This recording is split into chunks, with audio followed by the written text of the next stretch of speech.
Que Dios les bendiga, mis queridos hermanos. Qué gusto, qué alegría saludarlos hoy. Lunes 9 de septiembre, iniciamos una nueva semana y esta es la última semana de la serie Esther. No estoy seguro qué día va a acabar la serie, pero estamos ya a punto de terminar esta serie. Ha sido una bendición estudiar la palabra de Dios. Estamos en el día 37 y se titula La verdadera guerra. Vamos a ver lo que nos dice Dios el día de hoy, no sin antes orar. Gracias, Padre Santo, por el día que nos das, Padre, porque una nueva semana empieza, Señor, y tus misericordias son nuevas cada mañana, cada semana.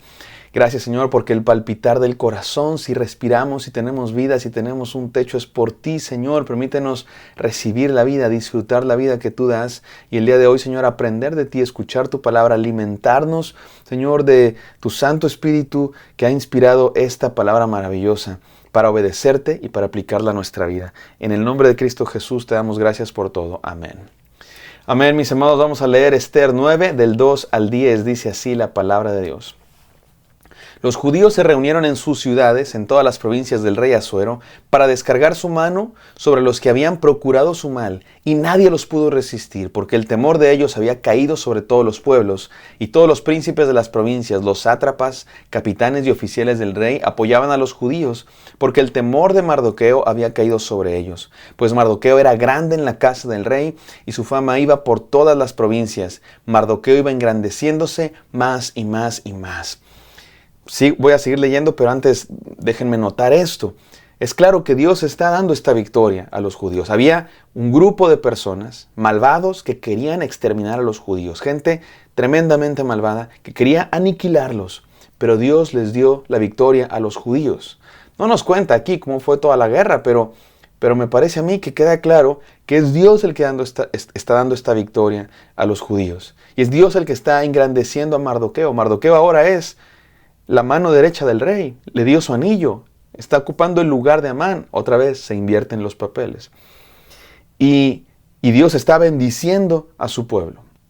Recuerden, no se trata de que Dios tiene sus favoritos, se trata de que Dios tiene un plan, porque a partir de ese pueblo va a venir Jesús. Y a partir de ese pueblo Dios va a bendecir a todas las familias de la tierra. Seguimos leyendo versículo 5, perdón. Y asolaron los judíos a todos sus enemigos a filo de espada, con mortandad y destrucción, e hicieron con sus enemigos como quisieron. En Susa, capital del reino, mataron y destruyeron los judíos a 500 hombres. Mataron entonces a Parsandata, Dalfón, Aspata, Porata, Dalía, Aridata, Parmasata, Arisai, Aridai y Baisata, 10 hijos de Amán, hijo de Amedata, enemigo de los judíos, pero no tocaron sus bienes. Es una historia llena de violencia, destrucción. Recuerden, para nosotros nos puede parecer bastante raro, pero ya tuvimos un devocional en el que tratamos de explicar toda esta violencia. Recuerden que este era el contexto. Recuerden que se están defendiendo, los judíos se están defendiendo de estos pueblos que son sumamente malvados y Dios está haciendo juicio sobre ellos.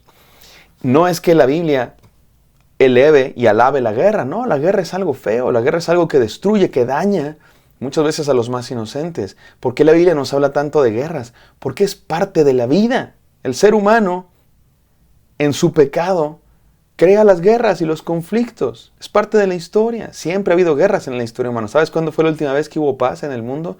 La última vez que no había ninguna guerra en el mundo. Cuando Dios creó al mundo, desde que el ser humano pisa este planeta, hay guerra.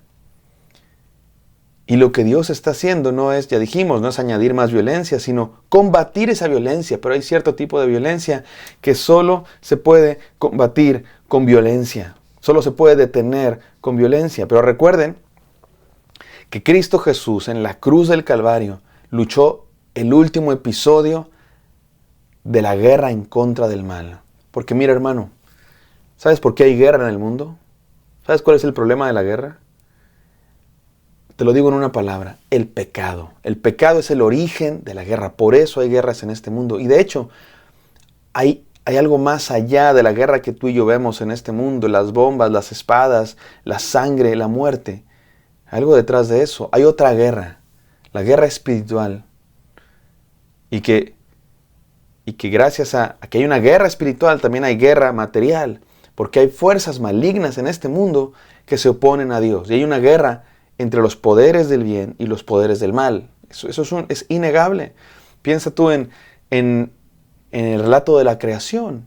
Cuando Dios creó el mundo, incluso antes de que pecaran Adán y Eva, ya estaba la serpiente, un poder maligno, que tentó a Adán y Eva para que desobedecieran a Dios. No sabemos de dónde vino esa maldad, no se nos cuenta todos los detalles, pero se nos cuenta que existe, podemos decir, el mal cósmico, el pecado cósmico, estas fuerzas en contra de Dios. Pero te tengo buenas noticias. Esa guerra ya está ganada. Esas fuerzas malignas ya están derrotadas. Cristo Jesús las derrotó en la cruz del Calvario. En la cruz del Calvario, Cristo aplastó la cabeza de la serpiente de una vez y para siempre. Y su resurrección es prueba de ello. Esa maldad ya está derrotada. El otro día me tocó hablar con una persona que tenía miedo porque había visto ciertas películas de terror y porque estaban pasando ciertas cosas en su casa que lo espantaban. Y yo le dije lo que mi padre siempre dice en estas circunstancias. Él me enseñó esto. Mira, puede ser algo psicológico. Viste películas de terror, te estás imaginando cosas, tranquilo. Puede ser algo físico. De pronto la luz, la sombra crean ciertas ilusiones que nos espantan. O puede ser algo espiritual. Sí puede ser algo espiritual. Hay poderes malignos en este mundo, los hay. Pero ¿qué crees? Dios tiene poder para eliminar los tres. Dios tiene poder por sobre todo. Y si se trata de cosas espirituales, que es de lo que estamos hablando, no tienen poder contra nosotros, porque Cristo Jesús las venció en el poder del Calvario. Los poderes malignos de este mundo no pueden hacer nada contra los escogidos de Jehová. No pueden hacer nada contra los que han creído. El problema es los que se alejan de Dios y empiezan a darle su lealtad a esas cosas. Ahí es donde comienzan a ocurrir las cosas feas. Pero si estás en los caminos de Dios, si crees en Cristo Jesús, no te digo que si eres perfecto, si crees en Él y le has dado tu vida, no tienen poder absolutamente nada en contra tuya. Porque Cristo los derrotó en la cruz del Calvario. Ahora, si ya están derrotadas, ¿por qué sigue habiendo maldad en este mundo? Te lo explico. Los poderes que Cristo Jesús derrotó, los poderes del mal, las fuerzas malignas, fueron derrotadas en la cruz y la resurrección de Cristo Jesús, pero siguen molestando porque Dios aún no ha terminado, no ha consumado su victoria, porque quiere dar tiempo a los seres humanos de que creamos en Él, de que se esparza la noticia del Evangelio. Se parece con este ejemplo siempre lo explico, se parece a un asunto en la historia, la Segunda Guerra Mundial. Un grupo de japoneses en una isla del Pacífico siguieron luchando aún después de que la guerra había acabado. La bomba atómica en Hiroshima y Nagasaki ya había explotado, se había firmado la paz, los japoneses se rindieron, pero esa isla siguió luchando. Y les mandaban noticias, telegramas, señales de radio: oigan, ya nos rendimos, ya dejen de luchar. Y ellos pensaban que era propaganda y seguían luchando. Llegaban barcos para decirles: ya se acabó la guerra, y les disparaban y seguían luchando. Ya estaban derrotados, pero siguen luchando, como la maldad. Como una gallina sin cabeza. ¿Sí sabes que las gallinas les cortan la cabeza y siguen luchando? ¿Siguen caminando? Ya no están vivas, es un reflejo. Igual la maldad, está derrotada, pero sigue mordiendo, sigue lastimando, sigue molestando. Pero un día Cristo Jesús vendrá a consumar. ¿Y esto qué tiene que ver, mis amados hermanos, con la historia de Esther? Detrás de esta guerra entre judíos y pueblos en contra de los judíos hay una guerra espiritual. Estos pueblos malvados en contra de los judíos no son malvados simplemente porque se les ocurrió. No, hay poderes malignos detrás de ellos. Hay maldad terrible en contra de los planes de Dios. Las fuerzas malignas quieren detener los planes de Dios. Es mucho más que simplemente: ay, me caes mal tú a mí. No, estamos viendo aquí una guerra detrás, la guerra espiritual en contra de los planes de Dios. Y esta victoria del pueblo judío es la victoria del plan de Dios. El día de hoy, mis queridos hermanos, sigue habiendo guerra.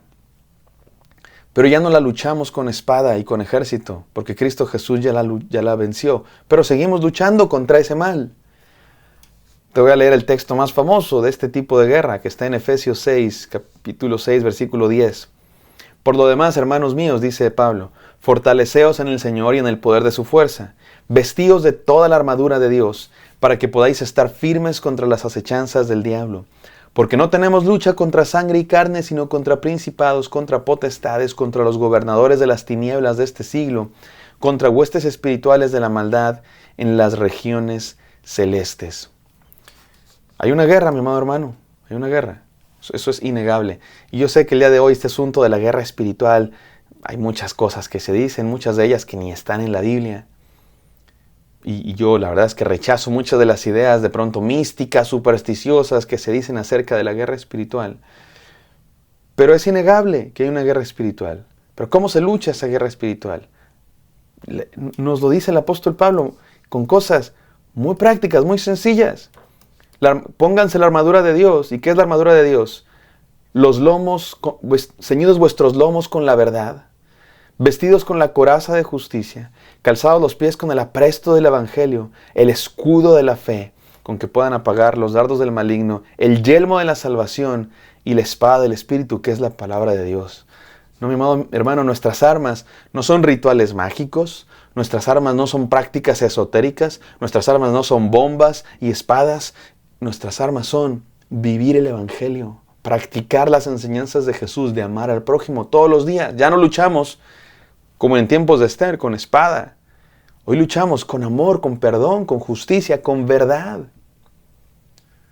Por ahí hay gente practicando quién sabe qué rituales de la lucha espiritual y oraciones angélicas y no sé qué tantas cosas, pero son chismosos. Pero no predican el evangelio a sus vecinos.